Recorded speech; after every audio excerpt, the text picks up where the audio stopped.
Friends, आज हम बात कर रहे हैं एचएफसीएल लिमिटेड की और साथ में हम बात करेंगे 3i इन्फोटेक की।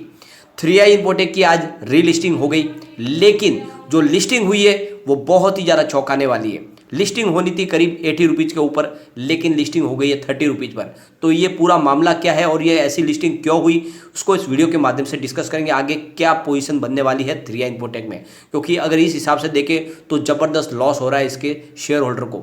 लेकिन ये पूरा मामला कुछ और अलग है, उसको हम अच्छे से डिस्कस करेंगे और आने वाले समय में आपको बड़ा जैकपॉट लगने की पूरी संभावना बनने वाली है। तो वो कैसे जैकपॉट लगेगा उसको भी डिस्कस करेंगे।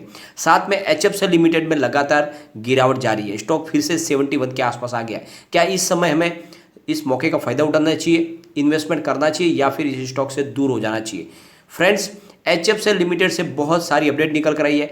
एचएफसीएल के शेयर होल्डिंग पैटर्न हमारे सामने आ चुका है, किसने कितनी इसमें होल्डिंग ली हुई है वो सारी की सारी होल्डिंग आपके सामने डिस्कस हो जाएगी, जिससे आपको भी समझ में आ जाएगा कि क्या एचएफसीएल इस समय इन्वेस्टमेंट के लिए अच्छा है।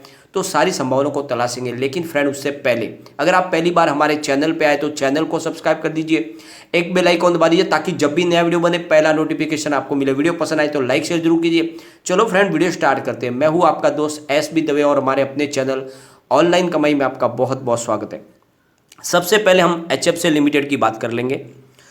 फ्राइडे को स्टॉक ओपन हुआ 73 पर, हाई बनाई 74.15 की, लो है 71.40 का और एंड में 71.90 पर इसने क्लोजिंग दी है, करीब 0.69% डाउन पर। थोड़ा सा स्टॉक वीक लग रहा है, वॉल्यूम भी काफ़ी कम लग रहा है। अगर हम इसके वॉल्यूम को एनालिस करें तो पिछले एक महीने पहले इसका 44 लाख का वॉल्यूम था, 1 वीक पहले 52 लाख का वॉल्यूम हुआ था और गुरुवार उसका 27 लाख का वॉल्यूम हुआ था, फ्राइडे को भी 27 लाख का वॉल्यूम हुआ। तो काफ़ी कम वॉल्यूम में कामकाज हो रहा है।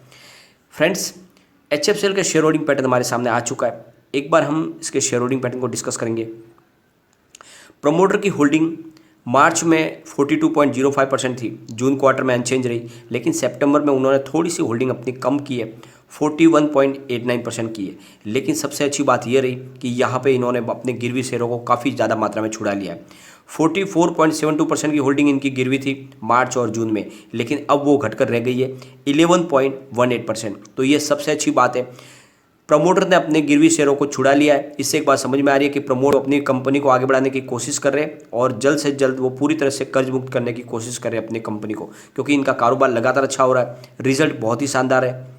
एफआईआई की अगर बात कर लेते हैं तो 2.18% की होल्डिंग मार्च में थी, जून में उन्होंने बढ़ा के 2.20% किया था, लेकिन सितंबर में उन्होंने ज़बरदस्त अपनी होल्डिंग को बढ़ाया, 3.96% कर लिया है। तो एफआईआई का इन्वेस्टमेंट बहुत तेज़ी से आगे बढ़ा है इसमें एचएफसीएल में। इससे एक बात समझ में आ रही है कि उनको भरोसा है एचएफसीएल के स्टॉक पर। और आपको पता ही होगा एफआईआई की बहुत ज़्यादा पारखी नज़र है, वो ऐसे स्टॉक में निवेश करते हैं जहाँ पे कम समय में बहुत अच्छा प्रॉफिट मिले। तो उनके पैमाने पे एचएफसीएल खरा उतर रहा है, इसका मतलब यहाँ पे हमें बड़ी तेज़ी देखने को मिल सकती है। डीआईए की बात करें तो 0.07% की होल्डिंग मार्च में थी, जून में 0.68% की होल्डिंग हुई, यानी बढ़ोतरी हुई, लेकिन सितंबर में उन्होंने कुछ अपना प्रॉफिट बुक किया, 0.63% की होल्डिंग है, लेकिन अच्छी खासी होल्डिंग अभी भी है।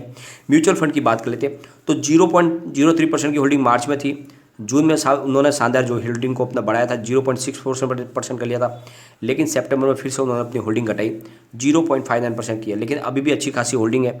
अदर्स की अगर बात करें तो 55.70% की होल्डिंग उनकी मार्च में थी और जून क्वार्टर में 55.07% हो गई और फिलहाल सितंबर में उनकी 53.52% की होल्डिंग है। तो फ्रेंड्स, जो शेयर होल्डिंग पैटर्न है उसके आंकड़े हमारे सामने आ चुके हैं, तो उसको हम एक बार डिस्कस कर लेते हैं। तो म्यूचुअल फंड की होल्डिंग यहाँ पर 0.59% की है और जो फॉरेन पोर्टफोलियो इन्वेस्टर है उनकी होल्डिंग यहाँ पे 3.96% की है। और फ्रेंड्स, इंश्योरेंस कंपनीज की होल्डिंग यहाँ पे 0.04% की है। तो इस तरह से ये जो होल्डिंग निकल के आ रही है वो है 4.59% की। और ऐसे इन्वेस्टर जिनकी होल्डिंग करीब 2 लाख तक है, ऐसे 29.30% है, और वो लोग जिनकी होल्डिंग 2 लाख से ऊपर है, ऐसे 6.26% है। साथ में एनबीएफसी जो रजिस्टर आरबीआई के जो है उनकी होल्डिंग करीब 0.13% की है और एनी अदर की जो होल्डिंग है वो है 17.84%। और कॉरपोरेट बॉडीज़ की होल्डिंग यहाँ पे 15.80% है और रिलायंस स्ट्रेटेजिक बिजनेस वेंचर की होल्डिंग यहाँ पे 3.76% की है और मेसर्स एमके इंटरप्राइज लिमिटेड की होल्डिंग 2.96% की है। साथ में GRD होल्डिंग यहाँ पे 1.10% की है और NRA की होल्डिंग यहाँ पे 2.03% है। साथ में जो ट्रस्टीज है उनकी 0.01% की होल्डिंग है। तो इस तरह से सारी होल्डिंग मिलके ये 53.82% की होल्डिंग होके आ रही है। तो इस तरह से होल्डिंग इनकी काफ़ी अच्छी निकल के आई है। और फ्रेंड्स, दूसरी तरफ जो रिज़ल्ट है, रिज़ल्ट भी बहुत ही बेहतरीन है। तो आपने इसकी शेयर होल्डिंग पैटर्न नहीं देख ली, जहाँ पे बहुत अच्छे आंकड़े निकल कर आए और सितंबर का रिजल्ट भी बहुत ही दमदार है। रिवेन्यू इनका 1.12 थाउजेंड करोड़ रुपीज़ का निकल कर आया, जहाँ पे 6.42% की ईयर ऑन ईयर बेसिस पे बढ़त देखने को मिल रही है। नेट इनकम इनकी 81.61 करोड़ रुपीज़ की है, जहाँ पे 60.02% की ईयर ऑन ईयर बेसिस पे बढ़त देखने को मिल रही है। और डायलूटेड EPS 0.64 है, तो 64.1% की हमें शानदार बढ़त देखने को मिल रही है। नेट प्रॉफिट मार्जिन 7.27% है, तो 50.21% की शानदार बढ़त देखने को मिल रही है। तो रिजल्ट बेहतरीन है, शेयर होल्डिंग पैटर्न अच्छा है। साथ में कंपनी 5G टेक्नोलॉजी के ऊपर काम कर रही है। इस साल के अंत तक या आने वाले जनवरी तक कंपनी 5G के लिए नया पूरा अपना सेटअप तैयार कर देगी और वहाँ से इनका प्रोडक्शन शुरू हो जाएगा। तो 5G के लिए इंडिया के अलावा एक्सपोर्ट का भी वो कारोबार करने वाली है। बहुत सारे उसके लिए प्रोडक्ट बनाने वाली है 5G के लिए। 6 वाईफाई सर्विस चालू करने वाली है जो 5G को मैच करेगी आने वाले समय के लिए। तो ये घर के लिए 6 वाईफाई सर्विस है।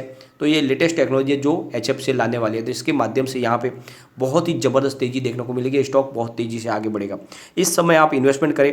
अगर हम इसके रिटर्न को देखें तो बहुत ही शानदार निकल के आ रहा है। 5 ईयर का रिटर्न यहाँ पे 386% का है, 3 ईयर रिटर्न 262% का है, 1 ईयर का रिटर्न 357% है, 3 मंथ का रिटर्न इनका 8.48% का है, 1 मंथ रिटर्न इनका 5.94% है और 1 डे के हिसाब से 1.19% का पॉजिटिव रिटर्न है। तो आप देख लो, लगातार 5 साल से कंपनी ने हमेशा प्रॉफिट ही दिया है, कभी भी इनका जो निगेटिव रिटर्न निकल के नहीं आया। तो इससे एक बात समझ में आई, स्टॉक बहुत मजबूत है, निवेश आपको करना चाहिए, आने वाले समय में ये आपको मालामाल कर सकता है। चलते हैं 3i इन्फोटेक लिमिटेड की तरफ। तो 3i इन्फोटेक लिमिटेड की आज रीलिस्टिंग हो गई और जो रीलिस्टिंग हुई है वो बहुत ही ज़्यादा चौंकाने वाली है। इसकी जो लिस्टिंग है वो करीब 31 रुपीज़ के आसपास इसकी क्लोजिंग है और ये जो पूरे दिन का इसका ट्रेडिंग है वो 29 से 31 के आसपास हुआ है। तो ये बहुत ही ज़्यादा चौंकाने वाली बात निकल कर आई है, क्योंकि आपको पता ही होगा जो इसकी शेयर की जो वैल्यू थी उसको 90% उसके अमाउंट को रिडक्शन किया गया है। तो हमको जो शेयर थे हमारे 10 शेयर के बदले उसको 1 शेयर कर दिया गया, यानी हमारे 100 शेयर तो उन 100 शेयर को 10 शेयर में तब्दील कर दिया गया।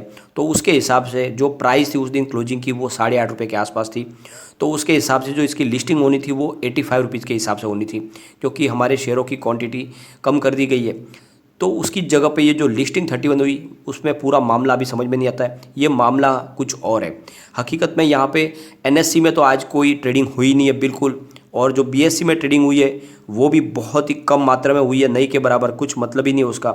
यानी फ्रेंड्स, जो BSE में और NSE में जो आज मामला पूरा का पूरा यहाँ पे गड़बड़ हुआ है, वॉल्यूम था नहीं बिल्कुल।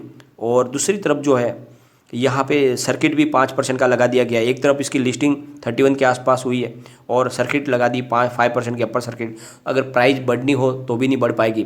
तो इस तरह से ये जो लिस्टिंग की गई है ये पूरी तरह से ये मामला ही कुछ और लग रहा है। लेकिन एक बात का ध्यान रखें, इससे पहले भी जो लिस्टिंग हुई थी जिसमें ऑर्किड फार्मा ले लो या फिर रुचि सोया, सेम यही सिचुएशन हुई थी। वहाँ पे लिस्टिंग में बहुत कम प्राइस पे लिस्टिंग हुई थी उनकी, लेकिन रीलिस्टिंग के बाद में अपर सर्किट का दौर ऐसा जारी हुआ कि वो स्टॉक बहुत ऊपर जाके खुले। यानी आप देख लो, रुचि सोया के 10-20 रुपये का स्टॉक करीब 1500 तक चला गया था और ऐसे ही ऑर्किड फार्मा के साथ हुआ था, 2500 तक चला गया था।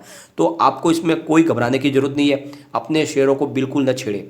यहाँ पे अपर सर्किट का दौर शुरू होगा और ये अपर सर्किट के दौर में ही स्टॉक बहुत तेज़ी से ऊपर चला जाएगा, इसलिए आपको इसमें कोई टेंशन लेने की बात नहीं है। यहाँ पे जो आज ये ट्रेडिंग हुई है ये सिर्फ थोड़े से शेयरों के लिए हुई है, BSE के अंदर हुई है। NSE में आज हमें ट्रेडिंग देखने को ही नहीं मिली, तो कोई घबराने वाली बात नहीं है।